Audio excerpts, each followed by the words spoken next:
Assalamualaikum warahmatullahi wabarakatuh.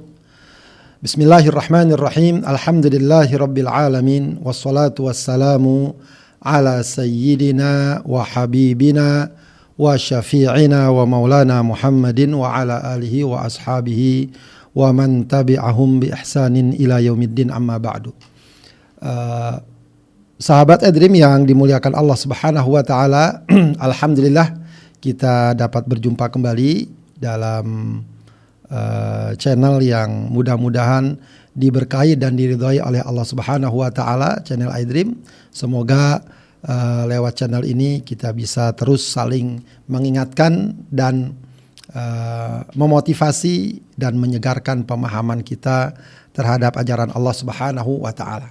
Kali ini saya berbicara atau akan berbicara tentang keutamaan satu negeri ya, yang sekarang tentu kita tahu semua menjadi pusat perhatian dunia terkait dengan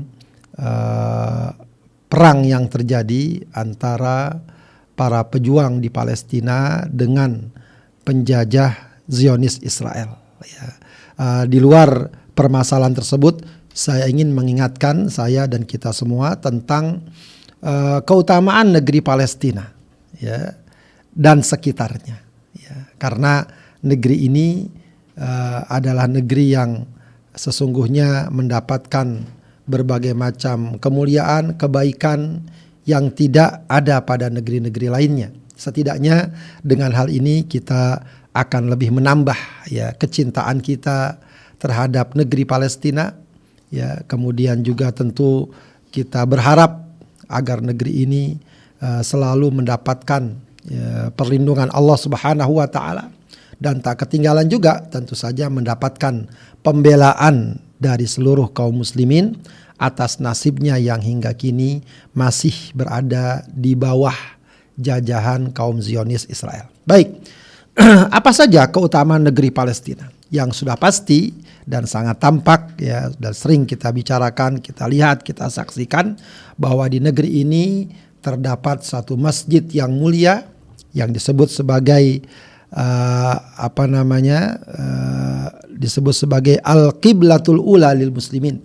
Ya, masjid yang menjadi kiblat pertama bagi kaum muslimin. Ya, sebelum kaum muslimin diperintahkan untuk berkiblat ke Masjidil Haram atau ke Ka'bah Baitullah, maka kaum muslimin di masa Rasulullah SAW sekitar 14 tahun ya, dari sejak diutusnya Rasulullah SAW sampai kemudian Rasulullah ke Madinah sekitar 16 bulan Rasulullah SAW tinggal di Madinah, baru arah kiblat itu dirubah ke Masjidil Haram. Sebelumnya kiblatnya ke Masjidil Aqsa. Ya, berarti memang di antara keutamaan negeri Palestina karena di dalamnya terdapat masjid yang agung, masjid yang mulia.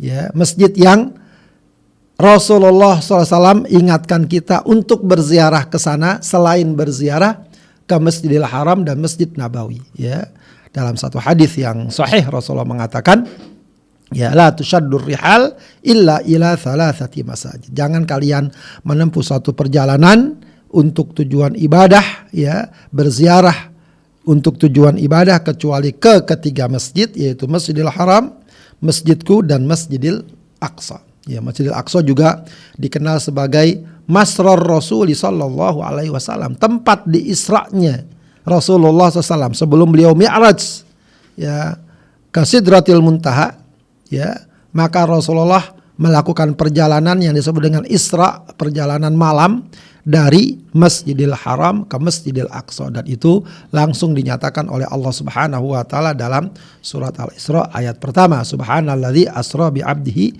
lailam minal masjidil harami ilal Masjidil Aqsa. Ya. Dalam satu riwayat disebutkan bahwa Masjidil Aqsa adalah bangunan kedua yang dibangun setelah Masjidil Haram. Jadi bangunan yang pertama kali dibangun adalah Masjidil Haram atau juga Ka'bah Baitullah. Lalu kemudian ya dibangun Masjidil Aqsa. Dalam satu riwayat disebutkan bahwa setelah disebutkan bahwa bangunan yang pertama adalah Masjidil Haram, kemudian yang kedua adalah Masjidil Aqsa. Kemudian ada seorang sahabat bertanya kepada Rasulullah SAW, berapa lama jarak antara pembangunan Masjidil Haram dengan Masjidil Aqsa? Maka Rasulullah mengatakan jaraknya adalah 40 tahun. 40 tahun setelah Masjidil Haram dibangun, maka dibangunlah Masjidil Aqsa. Kapan dahulu? Sejak zaman dahulu. Ya, ada yang mengatakan sejak zaman Nabi Adam alaihissalam dibangun, lalu Masjidil Aqsa. Ya. Apa yang dilakukan oleh Nabi Ibrahim sesungguhnya adalah membangun kembali Ka'bah yang saat itu sudah rata dengan tanah. Kemudian atas perintah Allah dibangun kembali Ka'bah Baitullah. Jadi pembangunan Masjidil Aqsa sudah sejak awal-awal ya kehidupan manusia. Ini tentu saja merupakan keutamaan dan keagungan negeri Palestina yang di dalamnya terdapat Masjidil Aqsa. Kemudian berikutnya adalah bahwa di negeri Palestina ini ya hidup ya sebagian besar para nabi dan rasul, khususnya nabi dari kalangan Bani Israel. Pada dasarnya para nabi, walaupun disebut nabi dari kalangan Bani Israel, mereka sesungguhnya adalah para utusan Allah yang membawa tauhid, membawa nilai dan ajaran Allah yang tak lain merupakan ajaran Islam. Orang-orang mulia hidup di satu negeri, maka tentu saja negeri tersebut akan mendapatkan limpahan keberkahan dari kemuliaan dari para nabi dan para rasul. Ya, kita dapatkan sekarang beberapa daerah, lalu kemudian di sana hidup seorang ulama yang sangat dihormati, maka daerah tersebut ikut terbawa kemuliaannya, keberkahannya dan kebaikannya. Apalagi kalau seorang nabi, apalagi bukan cuma satu nabi, sekian banyak nabi hidup di negeri Palestina, di Baitul Maqdis, yang paling utama Nabi Ibrahim, ya, Nabi Ishak, keturunannya Nabi Yakub dan keturunan Nabi hingga Nabi Musa pun akhirnya yang awalnya tinggal di Mesir lalu hijrah ke Palestina, hingga Nabi Isa alaihissalam, ya, alaihimussalam. Ya, itu semua adalah nabi-nabi yang tinggal di Palestina, dan karenanya Palestina mendapatkan kemuliaan dari kehidupan para nabi tersebut. Bahkan bukan hanya itu, banyak para ulama besar yang lahir di Palestina. Ya, mungkin yang paling akrab dengan kita adalah Al-Imam Asy-Syafi'i yang lahir di Gaza, ya, Ibnu Hajar Al-Asqalani yang lahir di Asqalan, ya, orang sekarang menyebut dengan Asqalan. Ya, itu juga para ulama. Dan sampai sekarang, sampai zaman kini banyak para ulama yang ada di Palestina. Apalagi sekarang kita lihat bagaimana di Palestina, khususnya di Gaza, ya, orang-orang berlomba-lomba untuk menghafal Al-Quran, ya, dalam situasi dan kondisi yang sangat sulit.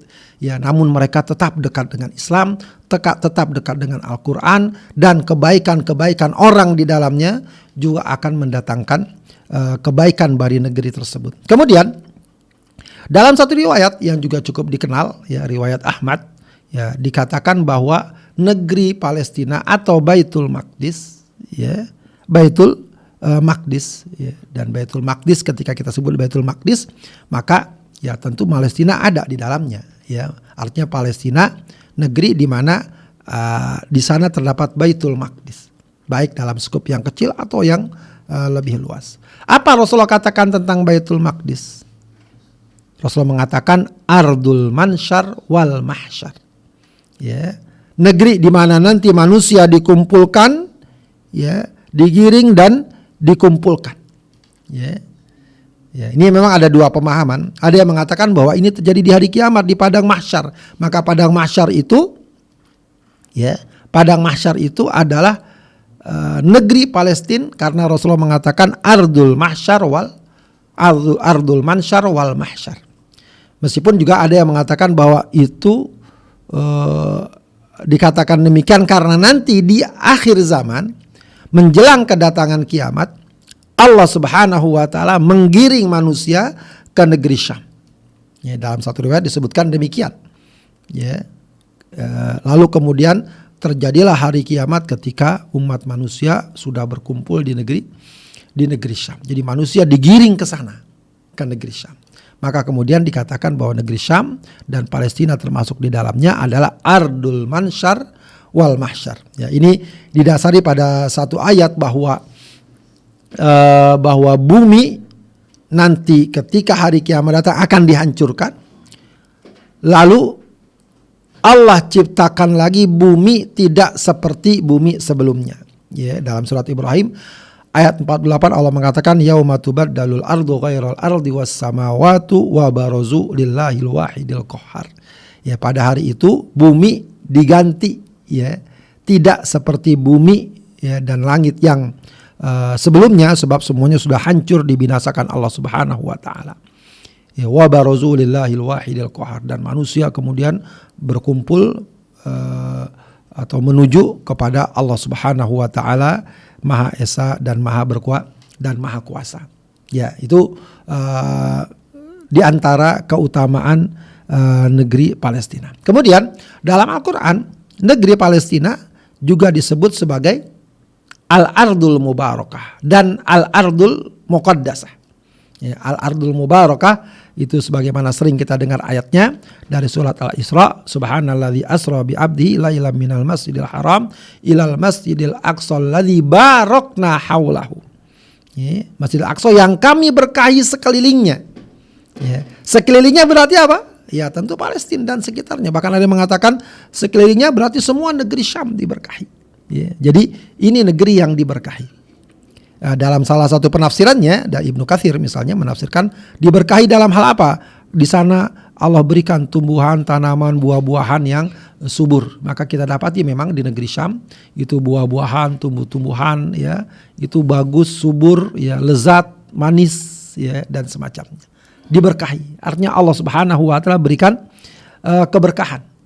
Ya. Namun tentu saja sebagaimana kita ketahui sekarang keberkahan ini banyak dirusak oleh manusia, khususnya oleh tangan-tangan kaum Zionis Yahudi yang merusak negeri tersebut. Maka tugas kita tentu saja untuk mengembalikan, ya, keberkahan yang telah Allah berikan di negeri ini, kesuburan, ketenangan, kedamaian, keamanan, dan seterusnya. Kemudian terkait dengan Al-Ardul Muqaddasah terdapat dalam surat Al-Maidah 21, yaitu ketika Nabi Musa alaihissalam memerintahkan Bani Israel untuk masuk ke negeri Palestina. Ya, maka Nabi Musa mengatakan, ya qaumi dukhulul ardal muqaddasata allati kataballahu lakum wala tartaddu ala adbarikum fatanqalibu khasirin. Wahai kaumku, masuklah kepada negeri yang disucikan, ya, yang telah Allah tetapkan untuk kalian, dan jangan kalian kembali ke belakang, ya, sehingga kalian akan mendapatkan kerugian. Maka negeri Palestina, ya, khususnya Baitul Maqdis itu adalah Al-Ardul Muqaddasah. Ya, maka sekarang dalam bahasa Arab dikenal dengan istilah Muqaddasat, ya, daerah-daerah yang dimuliakan, daerah-daerah utama yang semestinya kaum muslimin wajib membelanya, mempertahankannya, khususnya apabila ada orang-orang yang ingin merusaknya dan mengotorinya. Kemudian dalam aspek sejarah kita dapatkan bahwa di negeri Palestina inilah juga banyak terjadi pertempuran dan peperangan yang sangat menentukan dalam sejarah. Ya, kita tahu bagaimana di masa Umar bin Khattab radhiyallahu an pasukan kaum muslimin berhasil merebut, ya, negeri Palestina atau Masjidil Aqsa dari bangsa Romawi, dan kemudian setelah kembali dijajah atau dikuasai oleh kaum Salibis, datanglah Salahuddin Al-Ayyubi yang kemudian memerdekakan dan membebaskan Masjidil Aqsa. Ya, kemudian terjadi perang Ain Jalut dan seterusnya, begitu, ya, dan sampai sekarang kita dapati hal itu tidak berhenti, ya, menunjukkan bahwa negeri ini memang boleh dikatakan sebagai ardul jihad, medan jihad dan peperangan menghadapi kezaliman, menghadapi penindasan, ya, menghadapi penjajahan. Ya, karena itu kita dapati bagaimana kaum muslimin di seluruh dunia memberikan support yang besar bagi upaya-upaya untuk memperjuangkan hak-hak bangsa Palestina untuk mendapatkan kemerdekaan mereka. Kemudian ada juga satu riwayat yang cukup unik, ya, di mana Rasulullah SAW menjelaskan bahwa, ya, di negeri Palestina ini pula, ya, terdapat satu pasukan yang kokoh dan yang kuat. Ya, yang kokoh dan yang kuat. Yang kata Allah Subhanahu wa taala akan mendapatkan kemenangan. Ya, walaupun banyak pihak-pihak yang ingin menghancurkannya. Banyak pihak-pihak yang ingin membinasakannya. Ya, dalam satu hadis yang diriwayatkan oleh Abu Umamah radhiyallahu anhu, dia berkata, Rasulullah bersabda, la tazalu ta'ifatun min ummati, ya, 'ala ad-dini zahirina li aduwihim qahirin. Akan ada, selalu ada sekelompok umatku, ya, yang akan menang, ya, dengan agama mereka dan akan dapat mengalahkan musuh mereka. La yadurruhum man khalafahum. Ya, tidak membahayakan mereka siapa yang memusuhi mereka, siapa yang menentang mereka, illa ma asabahum min la'wa, kecuali sekedar kesakitan yang mereka derita, yang mereka alami, hatta ya'tiyahum amrullahi wa hum kadzalik, sampai akhirnya datanglah ketetapan Allah, ya, dalam kondisi mereka teguh kuat di atas jalan Allah Subhanahu wa taala, ya, kemenangan dari Allah Subhanahu wa taala. Qalu, para sahabat bertanya, ya Rasulullah, wa ainahum? Wahai Rasulullah, di mana itu mereka? Ya, kelompok kaum yang akan mendapati kemenangan, ya, walaupun menghadapi permusuhan yang berat. Maka Rasul mengatakan, bi baitil maqdis wa akna fi baitil maqdis. Mereka ada di Baitul Maqdis dan di sekeliling Baitul Maqdis. Ya, ini juga berarti menunjukkan bahwa di Palestina dan tentu saja di sekitarnya akan muncul kelompok kaum yang kuat, yang kokoh, yang akan mendapatkan kemenangan karena mereka konsisten, komitmen terus berada di jalan Allah Subhanahu wa taala. Begitu ya. Dan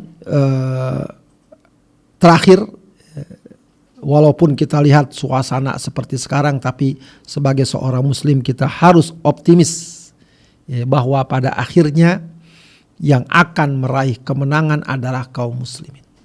Yang paling penting adalah kita tentukan sikap kita, ya, dan kita yakini pertolongan Allah Subhanahu wa taala, dan kita istiqomah di jalan Allah Subhanahu wa taala. Karena pada akhirnya sebagaimana Rasulullah beritakan, ya, dalam hadis riwayat Bukhari dan lainnya, beliau bersabda, la taqumus saah, tidak akan terjadi hari kiamat hatta yuqatilal muslimunal yahud, sampai kaum muslimin memerangi kaum Yahudi.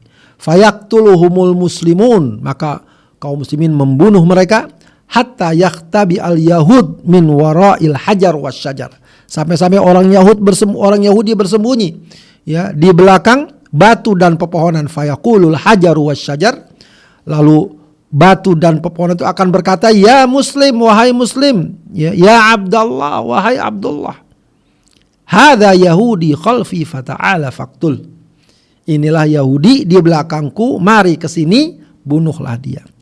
Ya, illal gharqat, tapi yang tidak melakukan itu adalah pohon gorkot. Fa innahu min syajaril yahud. Jadi pohon gorkot tidak mengadukan hal itu, tidak memberitahu kaum muslimin, ya, karena kata Rasulullah, fa innahu min syajaril yahud, karena dia termasuk pohon Yahudi. Baik, sahabat Adrim yang dimuliakan Allah Subhanahu wa taala, demikian beberapa penjelasan, ya, terkait dengan fadail, keutamaan negeri Palestina. Semoga Allah Subhanahu wa taala selamatkan mereka, Allah Subhanahu wa taala bebaskan negeri tersebut, ya, dari penjajahan kaum Zionis, dan berikan mereka ketenangan, keamanan, kesejahteraan, ya, tentu saja juga keimanan yang kuat kepada Allah Subhanahu wa taala. Demikian, mohon maaf atas segala kekurangan. Wassalamualaikum warahmatullahi wabarakatuh.